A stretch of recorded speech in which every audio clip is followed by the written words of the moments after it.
There are certain things in life that you didn't need to know. Like all Fruit Loop colors taste the same, or the apples you buy at the grocery store can be more than a year old. However, there are some things you need to know that people are keeping from you, which is why in this video, I will share with you 7 money rules that the rich don't want you to know, that will have you looking at money in a totally different light. Also, if you're interested, you can download my free passive income guide using the link in the description. Now, let's get into it. Rule number 1, the rule of utility. When you think of having money, what comes to mind? Do you think about buying a new car, putting food on the table, or buying a new outfit to wear to the club this weekend? If any of these items come to mind, then that's good, because it shows that you understand what money truly is, which is a tool we can use to acquire the things we want or need. Unfortunately though, the real utility that money provides is not often completely understood, and this is where many people go wrong. For instance, if right now you're making a rather low income, chances are that you think that making more money will resolve most of your issues. However, while money can solve money issues, it can also propagate a host of others.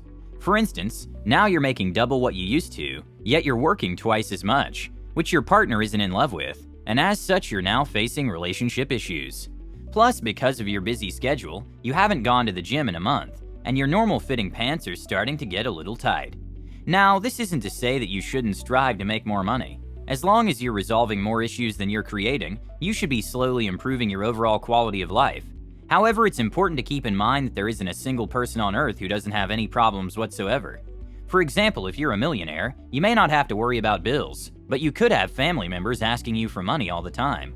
Alternatively, you may struggle with the worry that one day you could lose all the wealth you've worked so hard to amass. Therefore, while you can strive to make as much money as possible, never let it fool you into thinking that with more money will come a problem-free life. Rule number 2, the rule of time.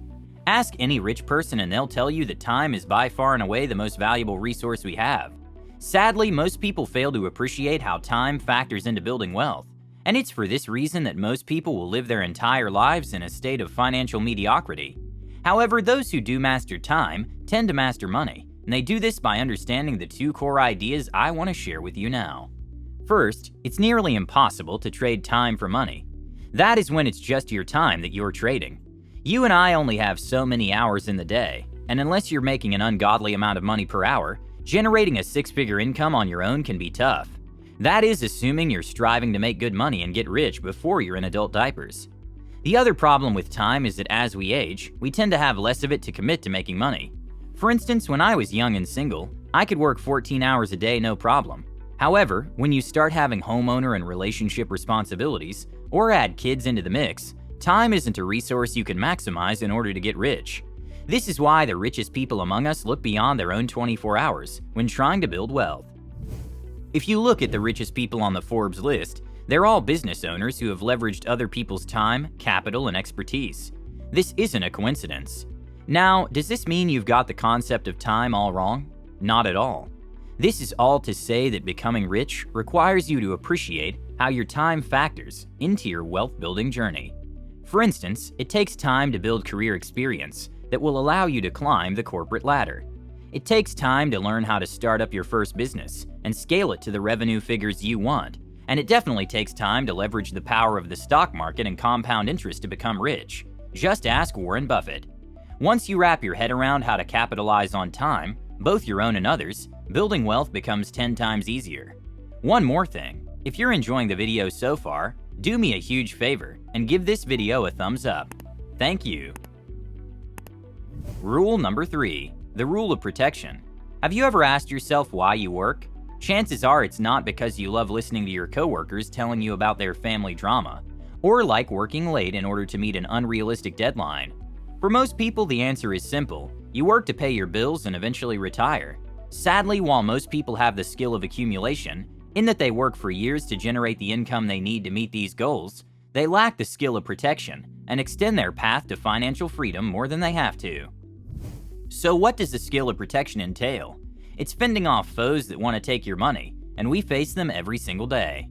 It's the vacation your wife's been begging you to go on that will set you back 3 years of savings.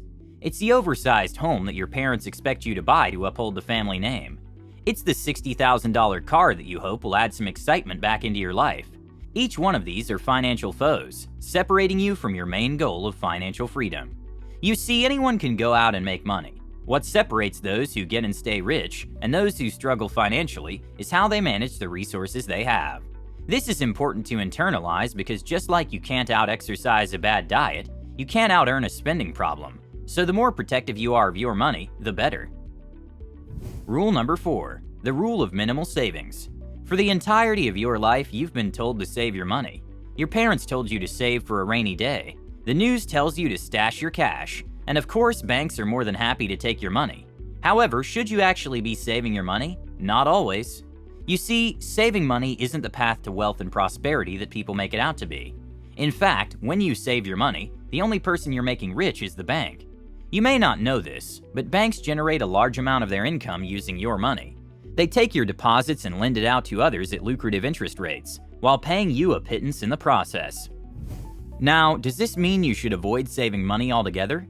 Of course not. It just means that you need to be more strategic in how much money you stash in the bank. For instance, I only put enough money in the bank to cover emergency expenses and my day-to-day bills. Being on the more conservative side, I like having a year's worth of expenses in the bank. But a good goal for anyone just starting out is to have anywhere from 3 to 6 months set aside. Then with the rest of my money, I use it to acquire real estate, index funds, and the like. This allows me to generate much greater returns than the bank would ever give me, and it's for this reason that you want to minimize how much you save, while in turn maximizing how much you invest. Rule number 5, the rule of expectation. If you're like most people, then you've probably told yourself that once you hit a certain salary or net worth figure, you'll be happy. I know that I've told myself this thousands of times, yet what I've come to realize over time, and you may have too, is that getting to our stated goal never fully satisfies us. It simply causes us to push the goalpost further. For me personally, I told myself that once I made $80,000 a year at my job, I would be happy. However, once I got there, I decided that making $100,000 would be better, then $120,000, and so on and so forth. So, is this to say that you shouldn't set financial goals for yourself? Not at all. However, pushing off being happy into the future is a big mistake, and sadly, most of us continue to make this mistake day after day.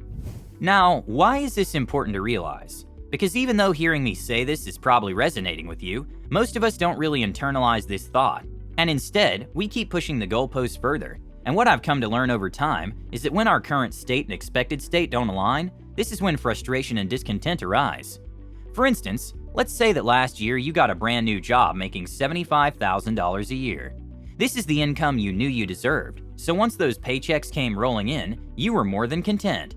However, after a year of great performance and the acquisition of more experience, you're still making $75,000, but believe you should be making $80,000. All of a sudden, your expectation is that you should be making $5,000 more, yet you're not, and this is when resentment starts to set in. This $5,000 discrepancy is what's known as your expectation gap, and as long as it exists, you'll never be happy. For instance, there are people making $150,000 a year who are unhappy because they think they should be making $200,000. On the contrary, there are people making $50,000 a year who are elated because they never expected to make more than $40,000 a year. Therefore, to be financially content, you need to close your expectation gap. You can do this by striving for more or simply desiring less. Whichever you choose is up to you, but chances are you won't be happy until you do. Rule number 6, the rule of privacy. If you ask most people why they want to get rich, most will tell you all the things they would buy if they had more money. However, is that really what being rich is all about? In the book The Psychology of Money, author Morgan Housel states that wealth is what you don't see, and he's totally right in saying this. Many of the richest people I know drive average cars, own modest homes, and are not flashy in any way. However, if you saw their bank accounts, your eyes would probably roll back in your head.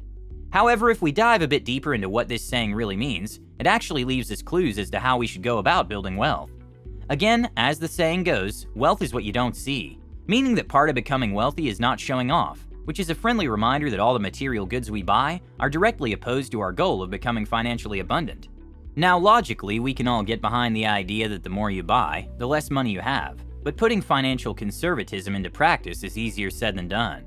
There's always that new car or vacation pulling at us, and while life isn't all about saving and investing, the more of it you can do, the quicker you'll be rich.